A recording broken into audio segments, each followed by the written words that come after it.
अस्सलाम वालेकुम। मंच पे उपस्थित मेरी मम्मी और सभी नगर सेवक, नगर सेविकाएं, पार्टी के सभी पदाधिकारी, यहाँ मौजूद तमाम मेरे मोहतरम बुजुर्गों, दोस्तों, आज की ये सभा प्रभाग नंबर 22, 9 और 19 का एक आधा हिस्सा, उसकी एक सभा है ये। और ये सभा इसलिए भी है कि आप लोग इस बात को समझे और जाने कि मैं ये असेंबली का चुनाव बिल्कुल नहीं लड़ना चाहता था।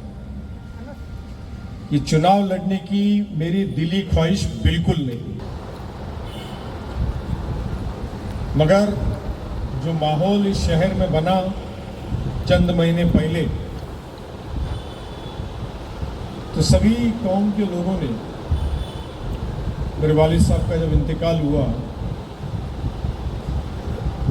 लोग मिलने के लिए जब आए तो सब लोगों ने ये कहा कि ये शहर थम सा गया है, रुक सा गया है। इस शहर की भागदौड़ को आपको संभालनी होगी, वरना इस शहर को चंद लोग अपने निजी स्वार्थ के लिए, फायदे के लिए इस शहर को तबाह और बर्बाद कर रहे हैं, मजहब के नाम पे, धर्म के नाम पे। जो लोगों की आपस में लड़ाई चल रही है टिकट को लेकर के विरोधी पक्ष में, मेजॉरिटी मीरा भाईंदर में एक उनके पास एक गट्ठा वोट है, एक गट्ठा। हम उससे कई पीछे, 10-20% पीछे हैं।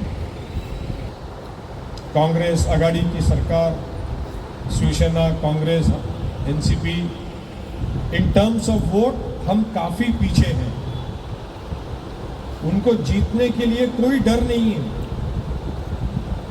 मगर उसके बावजूद शहर में जातिवाद का माहौल, मजहब के नाम पे सियासत, वो क्यों की जा रही है?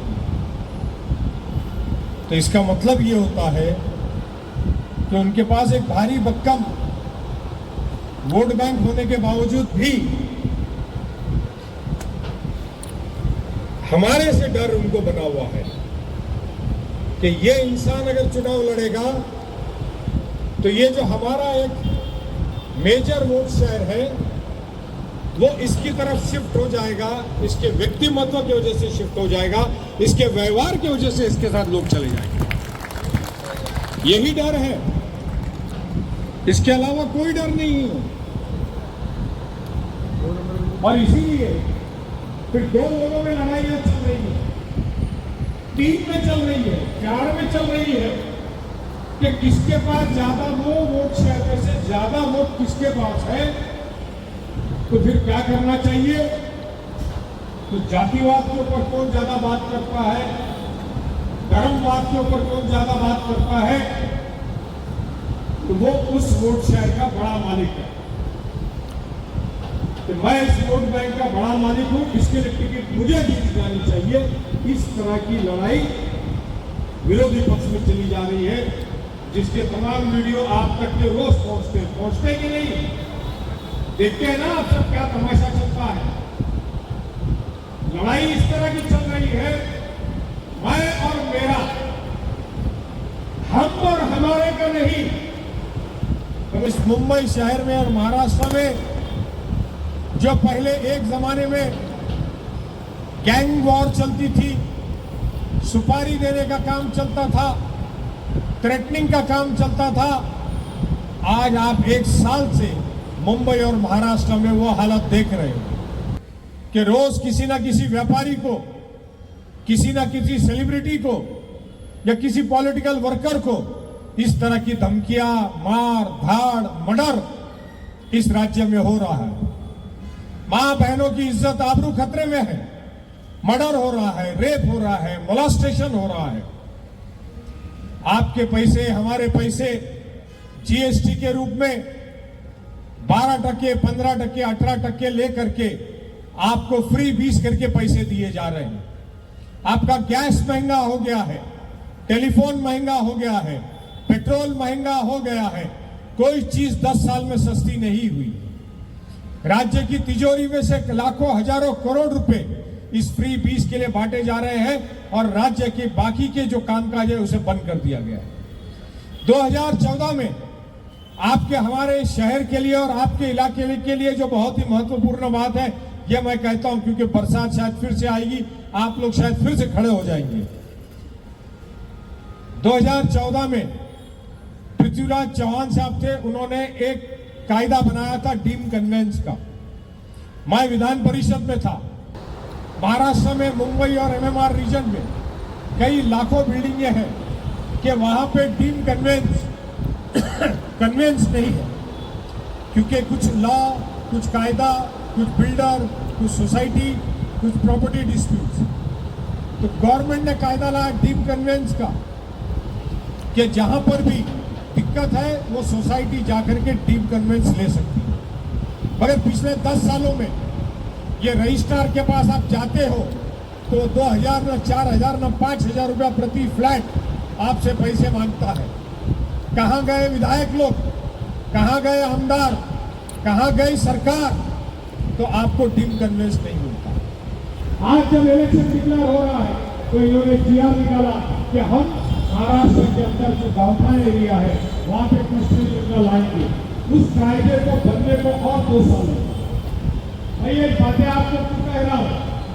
आपके हमारे शहर में कई इमारतें ऐसी हैं, आपके बीच में लोग आ रहे हैं, रीडेवलपमेंट की बात कर रहे हैं, बिल्डर आते हैं, एजेंट आते हैं, दलाल आते हैं। आप लोगों को कायदे की मालूमात नहीं है। कायदे की पूरी तरकीब से मालूमात जानने के बाद अपनी सोसाइटी का कोई भी रेजोल्यूशन कीजिएगा, वरना कोई कहेगा हम आपकी बिल्डिंग रिपेयर कर देते हैं, आप रेजोल्यूशन बना के दे दोगे। कोई कहेगा हम स्टेट इन्वेस्टमेंट का पैसा भर देते हैं, आप रेजोल्यूशन बना के दे दोगे। आप रजिस्ट्रार से परमिशन ले लोगे, आप अपने हाथ में हथकड़ी बांध लोगे और वो सोसाइटी का रीडेवलपमेंट का काम रुक जाएगा। इस इलेक्शन के बाद मैं अपने दफ्तर में, जो कांग्रेस का दफ्तर है, वहां पर आपको जो कायदे कानून है रीडेवलपमेंट के, इसके ताल्लुक से, सोसाइटी के ताल्लुक से, रीडेवलपमेंट और यूडिशियल के ताल्लुक से, क्योंकि क्या होता है जब लिटिगेशन आपकी होती है, फाइनली हमारे पास आता है बहुत बड़ा सवाल। हम अपने कांग्रेस के दफ्तर में लीगल टीम रखेंगे जहां पे आपको सही गाइडेंस का काम मिलेगा। आज आप और हम यह मैं जाहिर रूप से कह रहा हूं, आप और हम यहाँ अस्मिता एनक्लेव में बैठे हैं, बहुत से लोग अस्मिता एनक्लेव के भी होंगे। आपके पास भी लोग, अभी इलेक्शन आया है तो आपको मिसगाइड कर रहे हैं, आपको गलत बातें बता रहे हैं, आपको उचका रहे हैं, आपको भड़का रहे हैं। और ये वही लोग हैं जो उन्हीं पार्टियों के साथ हैं जो आपके हमारे इस मुल्क के हिंदू मुसलमानों के दुश्मन। ऐसे लोगों से आपको बचना है जो आपको गलत बातें बता रहे हैं। आपको जो भी बातों का खुलासा चाहिए होगा, मैं उसके लिए बैठा हूं, आप मेरे पास आकर के बात कर सकते हैं। मगर गलत बातों पे आप उलझोगे, मेंबर्स को भी उलझाओगे, उनके भी पैसे कोर्ट कचहरी में खर्च कराओगे, रजिस्ट्रार के पास खर्च, कमीशन में खर्च कराओगे, म्युनिसिपैलिटी में खर्च कराओगे, उसका कोई नतीजा नहीं निकलेगा। ये मैं पूरे मीरा महेंद्र शहर के लिए कह रहा हूं। आज जो लोग सत्ता में बैठे हैं, इनकी शहर के लिए लड़ाई नहीं चल रही, इनकी अपने कमर्शियल व्यवसाय के लिए लड़ाई चल रही है। पिछले 10 साल में आपको हमको नया पानी इस शहर में नहीं मिला। जो 2014 में हमने 225 MLD पानी लाया था, इस शहर को आज भी उतना ही पानी है। मुख्यमंत्री ने कहा था, देवेंद्र फडणवीस जी ने, कि हम 2019 में आपको 24 घंटा पानी देंगे। क्या मिलता है 24 घंटा पानी? नहीं। क्या मिलता है 24 घंटा पानी? अरे क्या मिलता है पानी? नहीं। न पानी मिला। 2024 में आपको हमको मेट्रो देने वाले थे, मेट्रो चालू हो गई, और 19 में देने वाले थे। 2017 के कॉरपोरेशन के चुनाव में आके भाषण किया, लोगों को मिसगाइड किया गया और इलेक्शन में सीटें हासिल करी और हासिल करी। 10 साल में कॉरपोरेशन सत्ता इनके पास है, बीजेपी के पास है, महायुति की सरकार इनके पास है। मगर इस शहर में जितने हमने रिजर्वेशन बनाए थे, गार्डन के, प्लेग्राउंड के, बस डिपो के, एसटीपी के, तमाम रिजर्वेशंस, उसमें से 30% रिजर्वेशन 10 साल में इन्होंने कैंसिल किया और उसमें रेसिडेंशियल जोन बनाया। क्या किया? कैंसिल किया और उसको रेसिडेंशियल जोन बनाया। नया प्लान बनना चाहिए था, हमने उसमें सुझाव दिए, 50 से 100 सुझाव दिए कि यहाँ पे हेलीपैड होना चाहिए, कोविड जैसी परिस्थिति होती है एयरलिफ्ट करते आना चाहिए, लॉ एंड ऑर्डर की परिस्थिति होती है फोर्सेस पुलिस को आना चाहिए। हमने सुझाव दिया कि यहाँ पे first judicial magistrate court, district court, civil court बनना चाहिए। आज हमको थाना जाना पड़ता है, जाना पड़ता है कि नहीं जाना पड़ता है? थाना जाना पड़ता है, कोर्ट बनना चाहिए। गवर्नमेंट हॉस्पिटल हमने नगर पालिका का बनाया, उन्होंने गवर्नमेंट को, स्टेट गवर्नमेंट को हैंडओवर कर दिया भयंदर का, मगर उसके लिए पैसा नहीं लाया। गवर्नमेंट का अस्पताल होने के बाद उसके लिए 100 करोड़ 200 करोड़ रुपए लाना चाहिए। मैंने अपने एमएलसी फंड से इंदिरा गांधी हॉस्पिटल बनाया, ब्लड बैंक बनाए, लाइब्रेरी बनाई, मॉर्ग रूम बनाया। इन्होंने क्या किया? मॉर्ग रूम वहां से बंद कर दिया। इन्होंने क्या किया? 20,000 स्क्वायर फीट की लाइब्रेरी थी वो बंद कर डाली। इन्होंने क्या किया? ऊपर माला बना दिया मगर अस्पताल चालू नहीं किया। उस अस्पताल में मेरी दी हुई डायलिसिस की मशीन आज तक चलती है, उसके अलावा कोई नई मशीन नहीं आई। उस अस्पताल में जो हमने ओपीडी चालू किया था, उसी के तहत गरीबों लोगों को दवा मिलती है, मगर उसके आगे का सर्जरी का कुछ काम नहीं हुआ। जो सीजरिंग और डिलीवरी का जो काम है, जितना हम लोगों ने शुरू कराया था ओटी बना करके, उतना ही काम चल रहा है। तो ना अस्पताल बना। म्युनिसिपैलिटी के स्कूलों की हालत, ये उर्दू मीडियम की स्कूल हम लोगों ने शुरू कराई, ये मब्बी उपमहापौर थी, ये जुबेर और ये सारे कॉर्पोरेटर हम लोगों ने शुरू कराए। वहां जाइए, मैं कल गया था किसी की दुकान का ओपनिंग करने, कचरे के डब्बे पड़े हैं स्कूल के जीनों पे, स्टेयरकेस पे। म्युनिसिपैलिटी की स्कूल की हालत खराब है। इस शहर में गरीब लोग भी रहते हैं जिनके बच्चे म्युनिसिपैलिटी में पढ़ते हैं, सभी बड़ी स्कूलों में नहीं पढ़ते। हमने उसके लिए स्कूल बनाया था, तो उसमें कोई प्रोग्रेस नहीं, कोर्ट में कोई प्रोग्रेस नहीं, अस्पताल में कोई प्रोग्रेस नहीं, पानी नहीं, मेट्रो नहीं। 10 साल से केंद्र की सरकार इनकी है कि नहीं है? है कि नहीं है? रेलवे का मंत्री इनका है, मगर मीरा रोड और भाईंदर से एक नई ट्रेन चालू नहीं करी है, एक नई ट्रेन चालू नहीं हुई। जो हमने एयर कंडीशन ट्रेन चालू करवाई थी, उसको भी इन्होंने, रेलवे का कोई सुविधा नहीं बढ़ी, पानी की सुविधा नहीं।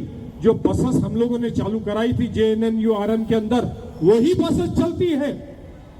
जो पुलिस की फोर्स हमने सैंक्शन कराई, हमने 4000 फोर्स सैंक्शन करवाया था, सिर्फ 1000 है। जब बीच में कम्युनल टेंशन हुआ, तब जाके मैंने डायरेक्टर जनरल और बाकी के अधिकारियों से मिल करके 1000 फोर्स पूरे मीरा भाईंदर वसई विरार के लिए लाई। सैंक्शन कितना है? 4000। पुलिस कितनी है? 35 लाख लोगों के लिए, मीरा भाईंदर और वसई विरार के लिए सिर्फ 2000। तो लॉ एंड ऑर्डर का सिचुएशन वो कंट्रोल में नहीं, रास्ते में चलते हुए आदमी का गला काट रहा है, रॉबरी हो रही है, पुलिस स्टेशन में चले जाओ तो सुनवाई नहीं है, सिर्फ पेपर और न्यूज़पेपर में दिखाई देता है। प्रशासन किधर है? लॉ एंड ऑर्डर की परिस्थिति खराब है। ये शहर में आबादी बढ़ी है, हर चीज की सुविधा होना जरूरी है। एक तो इस देश की कॉन्स्टिट्यूशन ने जिस तरह आपको कोर्ट में जाने का अधिकार है, लड़ने का अधिकार है, पुलिस में कंप्लेन करने का अधिकार है, पढ़ाई लिखाई रोजगार पाने के लिए दूसरे शहर में जाने का अधिकार है, ये सारा अधिकार कॉन्स्टिट्यूशन ने दिया है कि कौन क्या खाएगा, कौन क्या पहनेगा, कौन अपना मजहब का किस तरह से पालन करेगा, ये सब का अधिकार किसने दिया है? कॉन्स्टिट्यूशन ने दिया है। और इसीलिए ये बीजेपी और आरएसएस मिलके इस कॉन्स्टिट्यूशन को खत्म करने की बात करते हैं, क्योंकि इनको आरक्षण खत्म करना है, इनको रिजर्वेशन खत्म करना है, इनको हर आदमी का जो अधिकार है, हर समाज का जो अधिकार है, उसको खत्म करना है। ये इनके पीछे की विचारधारणा है, ये इनके पीछे की विचारधारणा है। इन विचारधारणा से आपको लड़ना है।